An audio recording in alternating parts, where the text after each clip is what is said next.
So, welcome back to my channel. This is where I talk about music production, the gear I use to produce my music here around here, testing software, performance, and things like that. General nerdiness, yeah, things that interests me. Today I'm going to talk about music licensing, what I did a few years ago, what I failed at, and my plan moving forward in 2021. I'm going to tell you my story up until today, so this is going to take a while. This you don't really have to watch my face, you can minimize the video and just listen also, I guess. I'm not new to trying the music licensing route. My Audio Jungle account was actually created around 2014, so that's almost 7 years ago now. And at that time I uploaded some of my music there, and it actually gave me some sales. It's nothing to make a living off, maybe a few beers here in Norway. But anyway, it was a nice feeling that something that I have created in my music could be used in another product, and actually someone wanted to use it. That's kind of the big one there. And I started thinking, well, okay, so I uploaded the music to some other libraries, but it didn't really work as good as Audio Jungle did at that time, so I didn't get that much sales on other libraries like Pond5 and places like that. But while I was doing this, I have a day job that takes most of my time and energy, so producing new tracks is done on the weekends and after work. And I produce what I feel like producing, so that means full-length productions. I mean, with a lot with long intros, long build-ups, and some experimental things on synthesizers and things like that. So I start getting a lot of the submissions rejected, at least on Audio Jungle, and I'm thinking, why do they reject my tracks? And Audio Jungle doesn't really give you a straight answer, so I have to figure out myself why the tracks are getting rejected. And I think also this kind of give me a clue to why they don't really sell that well on other sites as well, but they didn't get it rejected there. But yeah, that's a whole other issue. And it's been taking a long time to kind of realize why this is happening, and I have two things I think is the reason why the tracks are being rejected. And the first one is that I produced what I felt like producing, so that means tracks with long intros, breakdowns, build-ups to the main part in the track. I guess it could take like 2 minutes before the main part in the track starts. And I think this is one of the reasons my tracks started to get rejected. Even though the track in itself is good, music-wise, you need to make your tracks to be usable for video editors, so it needs to get to its point fast, and I think this is one major thing I didn't realize at the time. The second thing is that I treated this like a hobby. I just produce something and see how it goes. And I don't think you can have this mindset if you want to be successful in this field. You have to produce something that's in demand, and you have to kind of put in the work. You have to realize that this is work, and you are producing something for someone that is going to use this in this work or in his or hers work. So even though if I think this is kind of an art form, you have to also draw the line somewhere where you have to realize that this is it's work essentially. But after a while I get approached by another library. They want to license my music because it sounded a little bit different what they already had in their catalog, but the catch was that I had to be exclusive to them. So I jumped on the offer, and they accepted almost my entire catalog of full-length productions, and I signed a contract that said I had to keep the music there for 1 year before I could ask them to even remove it. So I started deleting all of my tracks from these non-exclusive libraries as Audio Jungle and Pond5 and things like that, and I focused only on this let's not name them library with all of my music. When I sold something there, the payout was pretty good. They're probably around 40 or 50 euros per track, and sometimes I got licenses even that paid around 250 euros.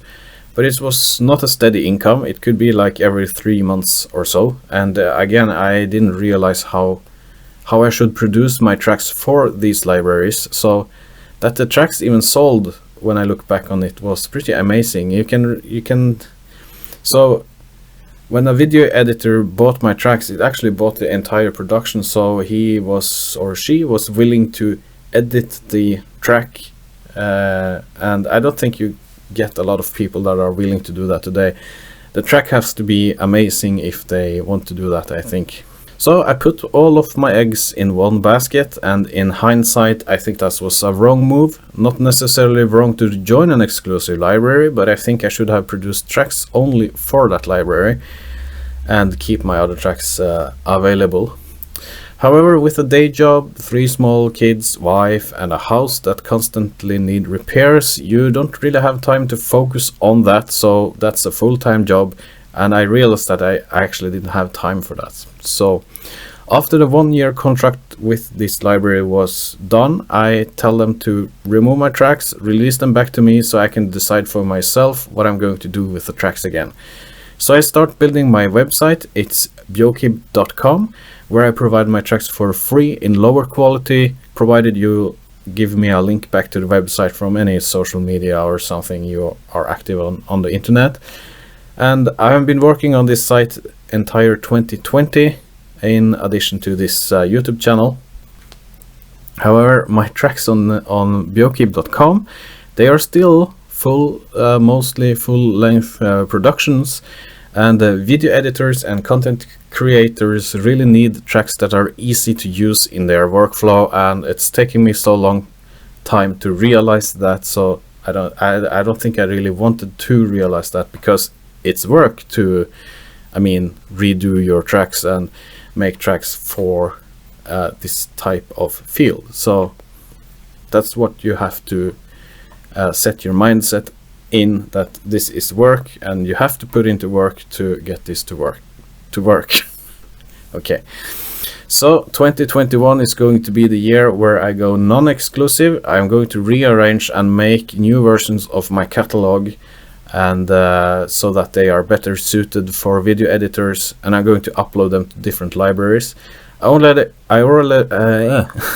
already have 2 in the review queue in Audio Jungle, and I have 3 tracks with its accommodating versions accepted on Pond 5. In addition to that, I upload to 123 RF and Motion Array. So if you have been following me for a while, you know that most of my tracks are of the electronic nature, and this is what I'm going to be focusing on mostly, but I can see myself trying other fields as well, so we'll see what happens. But first I'm going to focus on trying to redo the tracks I already have, and that's going to be a lot of aggressive electronic super track, something like that, I guess. The track names are well, you have to name them. You can't just give them a name like Never Stop. It doesn't work. But that's how it is. In addition, I'm not going to treat this like a hobby anymore. This is my side job, if you will, and I don't think I'm going to make a living on this, but I can, if I can set some money aside in the event I would like to try this full time, I should at least try to make the most of it. However, I think it's important to have something else on the side of your main job. So 2020 has showed us that things, they can change fast, and to have something to fall back on if something hits the fan, I think that's important. And internet have made this possible for many people out there, and I think there are still a lot of opportunities for people that are willing to work for it. I think 2021 is also going to be a year where a lot of digital products enters the market, and you need a lot of people providing products for that, music, graphics, yeah, a lot of things like that. So I think there's, as I said, a lot of opportunities, but you have to work for it. So I plan to share how things goes during the year with update videos, maybe earning videos, things like that. And if you want to keep up to date with that, hitting the bell and subscribing will notify you when I post new ideas. And you can also click the like button if you think this is a good idea. and so that I know that. As for gear reviews, I have to really think about what I spend my money on. I have been a little careless with my money the past year, and that is going to change. If you have followed me for a while, I have a video here where I show you how I adjust the audio settings in a pretty expensive car. Well, I can tell you that the car is sold and I don't have it anymore. I don't want to have that economic strain, to be honest. And I want to build up something that maybe I could live off for a while, if that would be the case. So, review of new Apple products, computer parts. I will maybe do that at some point, but it's going to be less than before. And I have enough gear here to be able to produce tracks for music libraries. If I'm going to buy anything, I think it's mostly going to be in the software category, like instruments, things like that. So that's basically what I wanted to say today. I want to thank you for subscribing to my channel. See that it's over 1500 now, and I think that's amazing. I didn't think that was possible. So yeah, let's see how this goes. Thank you for being a part of this, and I will just see you in the next one. Take care and goodbye.